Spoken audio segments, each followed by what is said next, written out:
Combien de fois on me dit, on m'appelle le miraculé de la dent de lys, le miraculé de Marguerite Bailly. Très souvent encore, on m'appelle ainsi. Je reste tellement persuadé qu'elle a fait un geste merveilleux en ma faveur, tu vois, ce jour-là, que je suis très heureux qu'on me dise ça. Marcel Ménétré a à peine 19 ans quand survient l'événement qui va le marquer pour toujours.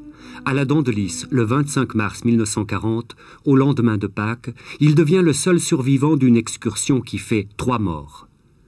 Les varapeurs s'étaient donné rendez-vous à Siviriez. Marcel Ménétré est convaincu d'avoir eu la vie sauve par l'intervention miraculeuse de Marguerite Bailly, une paroissienne du siècle dernier. Elle vivait là, dans le village de la Pierrat, entre Siviriez et Chavannes-les-Forts.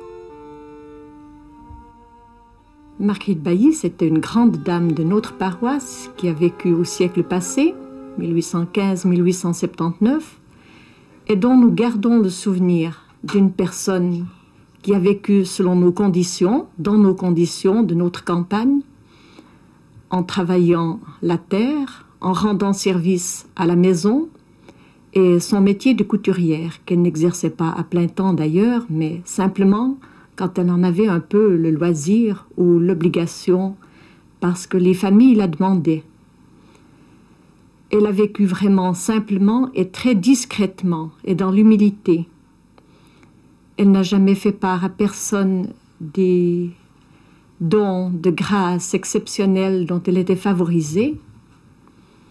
Elle a même demandé à des amis qui lui étaient plus proches de taire les choses qu'elle pouvait savoir sur ses faveurs spirituelles. Aujourd'hui encore, on vient d'un peu partout visiter sa chambre restée intacte. On l'invoque pour lui demander des grâces de foi et d'amour, ça c'est sûr, parce que dans nos familles, on a toujours besoin d'un peu d'amour. Et c'est parfois des conditions difficiles à vivre à l'heure actuelle. Et Marguerite aide les familles, aide les pauvres, aide les sans-logis, les sans-travail, comme elle le faisait autrefois envers des orphelins, des domestiques de campagne, des petites gens qui lui confiaient leurs peines et dont elle portait les soucis. Elle priait avec eux. C'est toujours dans l'humilité et dans le silence qu'on la rencontre le mieux, qu'on comprend mieux son message.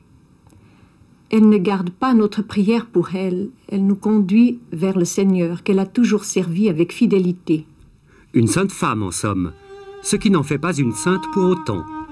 Mais la ferveur populaire ne s'est jamais démentie. Or, l'Église catholique n'autorise l'intercession d'un saint qu'à la suite d'un procès canonique. Il est en cours pour Marguerite Bailly, dont le tombeau est aménagé dans une chapelle de l'église de Siviriez. Et l'enquête ecclésiastique postule au moins un miracle. Ce miracle est-il celui qu'a vécu Marcel Ménétré, lui qui, collégien, avait été entraîné dans une excursion qui a coûté la vie à un jeune garçon, à une jeune fille et à son oncle responsable de l'Ascension, l'abbé Auguste Davet, chapelain à Chavannes-les-Forts. La petite équipe était ainsi partie après une escale au Paco. Au refuge des Pacos, la sommelière nous a dit, mais écoutez, vraiment, vous êtes audacieux d'aller faire l'ascension de la Dent de Lys, il y a encore beaucoup de neige. Mais l'abbé était tellement sûr de lui que lui nous donnait le courage et l'enthousiasme, tu vois. À la sortie du bois qui domine les Pacos, la grosse neige commençait. On a mis des bandes moltières qu'il avait, lui, prises dans son sac. Et nous sommes montés vers le chalet des Grands Prats. Et là, on brassait la neige fondante, c'est de la longueur de nos jambes. On s'est arrêté pas loin de ce chalet pour prendre des photos. Et sur les photos, on voit très bien la quantité de neige qu'il y avait encore. Et nous sommes remontés vers l'arête, là vers la célèbre cheminée. C'est un rocher assez à pic qui coupe l'arête de la Dent de Lys. Et c'est là qu'on retrouve l'audace de l'abbé. Au lieu de nous faire contourner le rocher, tu vois, il y a un sentier qui le contourne pour retrouver l'arête après. Il a voulu qu'on monte directement. Il a dit, je vais vous initier un petit peu à la Varappe. On a suivi l'arête par la suite jusqu'au sommet. On est arrivé vers les 2h30 l'après-midi, 2h, 2h30, avec du retard. Tu vois, on devait être en haut normalement vers midi. Mais étant donné la fatigue, la lenteur de la marche dans la neige, on arrivait avec du retard. Alors là, c'était l'explosion de joie. Le cirque de montagne était tellement beau, c'était un très beau jour ensoleillé. L'abbé nous a fait chanter un Magnificat de joie devant le magnifique tableau qui se présentait à nos yeux, tu vois. C'est vrai que c'était très beau.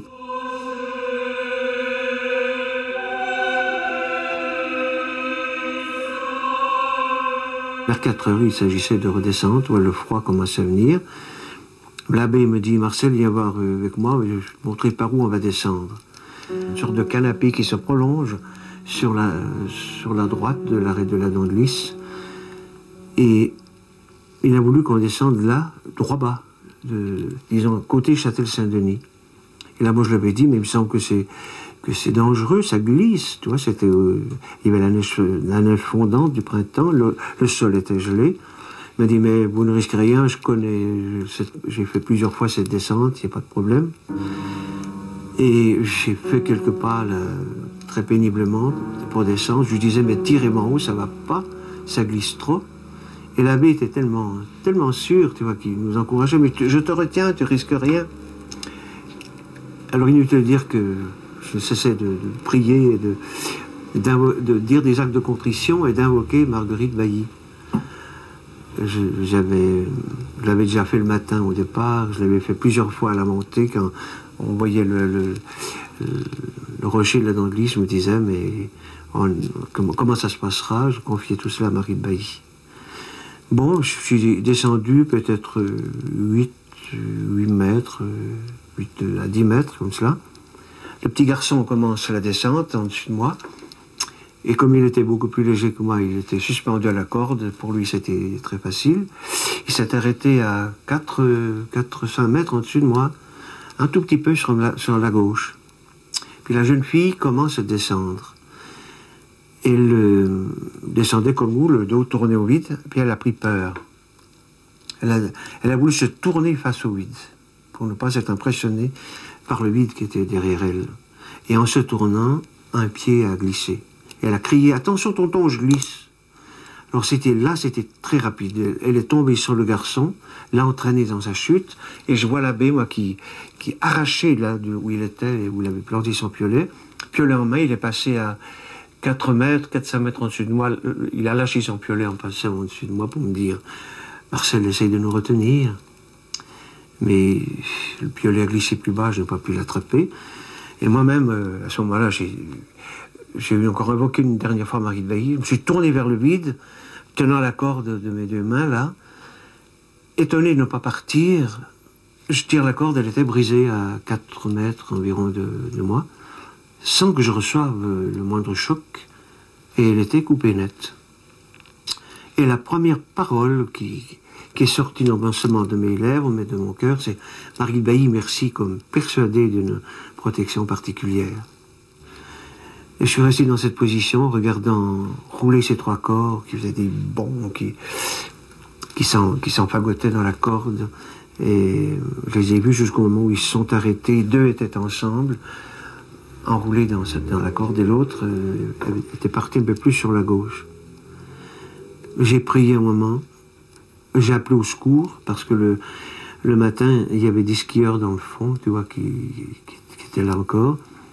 Et pas de réponse du tout. Je suis arrivé près des corps, disons peut-être une bonne heure après. Je les ai regardés, je les ai appelés très fort, il n'y avait plus de réaction du tout. J'ai dit, ils sont tous les 3 tués, ils sont morts. Pour le jeune ménétrais, redoutable descente, les rochers sans corde, une corniche de neige sur la rivière. Et il fait nuit, 20h15 environ, quand le rescapé parvient au Paco, au refuge de la Dent de Lys. J'ouvre la porte du café, du restaurant, qui je vois, c'est Sidonie, qui était pour moi une amie d'enfance, une camarade de cœur mix à Sivirier, tu vois. Elle passait devant moi avec apportant une consommation de café noir. Et je lui dis adieu Sidonie, ils sont tous tués. Elle m'a pas reconnu, je pense que, tu vois, j'étais marqué par la fatigue, par l'anxiété et la fatigue. Elle s'est retournée, elle me dit, mais c'est Marcel? Moi je dis, mais oui, écoute, ils sont tous tués. Elle ne voulait pas le croire, elle a déposé ses cafés, là. Elle me dit, mais qu'est-ce que tu dis là? Elle me dit, mais écoute, c'est ça, il y a eu un accident, ils ont fait une grave chute, je les ai abandonnés là-bas dans la montagne, ils doivent peut-être tous les trois tués.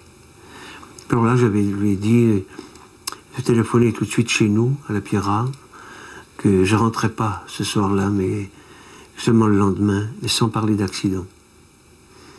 Alors là, tu vois, jusque-là, j'étais serré, mais je n'aurais pas pu verser une larme. Tu vois. Il y a un instinct de conservation qui est en nous, on lutte. Alors là, disons, leur sort s'est étendu, seulement de penser à la maison paternelle, à mes parents, tout ça.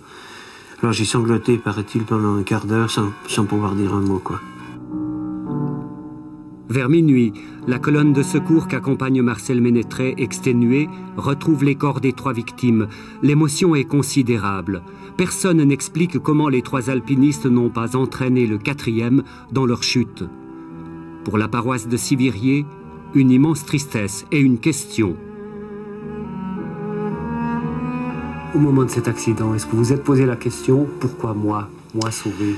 Bien sûr, parce que je dis, moi j'avais donné ma confiance totale à Marie de Bailly. Déjà le matin, en passant près de sa maison, c'est une habitude qu'on avait, tu vois, depuis notre prime enfance. Et on invoquait Marie de Bailly. Je l'ai invoquée, je lui ai demandé de nous garder pendant cette journée, tu vois, de nous porter secours. Pourquoi je suis le seul à avoir été sauvé et pas les autres, ça, je ne saurais jamais. Le chapelain d'Avey, qui était-il? On a l'impression qu'il a été très imprudent. Moi, c'était un homme montagnard dans l'âme. Sa passion, c'était la montagne. Et dès les premiers beaux jours de printemps, il regardait vers la montagne, si j'ose dire ainsi.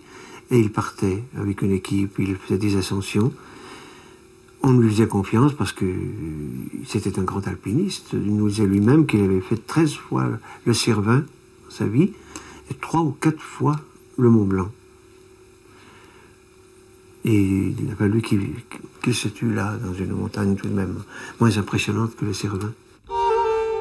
Plus de 50 ans après l'accident, au terme d'une enquête conduite d'abord auprès des témoins et auprès de professionnels de la montagne, l'Église catholique reconnaît officiellement, en décembre 93, qu'aucune raison naturelle ne peut expliquer la coupure de la corde.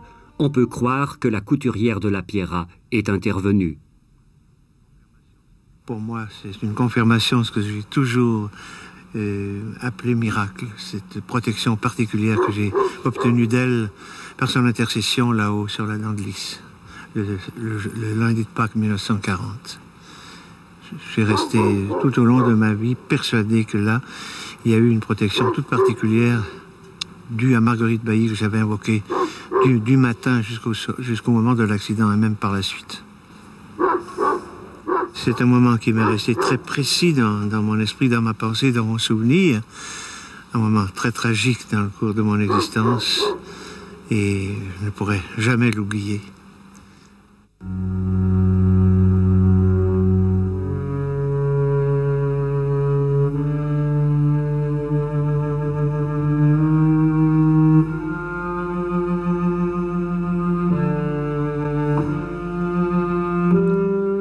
Dimanche prochain, Racine recevra Monsour Labaki.